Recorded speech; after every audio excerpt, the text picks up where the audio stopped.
Sinimulan na ng mga otoridad ang pagsisilbi ng arrest warrant ng Sandigan Bayan sa mga dawit sa mga kinurakot na flood control project. Isa sa mga pinuntahan ng mga otoridad ang condominium unit ni dating Congressman Zaldico. Tinutukan niya ni Darlene Cai. Bit-bit ang arrest warrant. Pinuntahan ng warrant and subpoena personnel ng Taguig Police ang bahay ni dating Ako Bicol Party List Representative Zaldico sa isang luxury condominium sa Taguig pasado 11 kaninang umaga. Pero wala silang inabutan doon. Sabi raw ng naka-duty na manager ng gusali, wala roon siko at halos isang buwang selyado ang kanyang unit.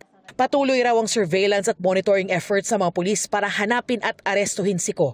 Kahapon inilabas ng Sandigan Bayan ng mga arrest warrant laban kay Ko at 15 iba pa mula sa DPWH at SunWest Corporation na pagmamayari ng pamilya ni Ko.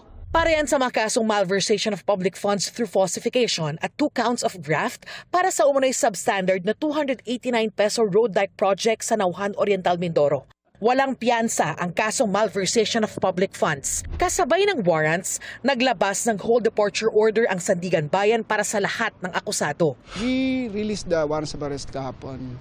It was received by the CIDG from the PNP CIDG. So we expect them to serve and implement the warrants of arrest. Now, as ordered, they are mandated to bring the persons of the accused before the court. And then after ng yon, hanggang ngayong hapon, wala pa raw natatanggap na impormasyon ng Sandigan Bayan na may dinampot na ang mga otoridad. We treat these cases like any other case. So ang presence namin this Saturday is without pa itong mga flood control cases. Ito talaga yung regular duty namin. Sa isang mensahe sa GMA Integrated News, sinabi ng abogado ni Zaldico na si Attorney Ruy Rondain na nagtitiwala silang nasunod ang regular procedure para sa paglalabas ng arrest warrant. Aaksyonan at haharapin daw nila ito. Sinabi kahapon ni Interior Secretary John Vic Remulla na may impormasyon silang nasa Japan siko sa nakalipas na mga araw. Sa isa namang pahayag, sinabi ng DILG na kumikilos na sila sa utos ng Pangulo kaugnay sa pag-aaresto sa mga akusado ng mga kasong may kaugnayan sa flood control projects.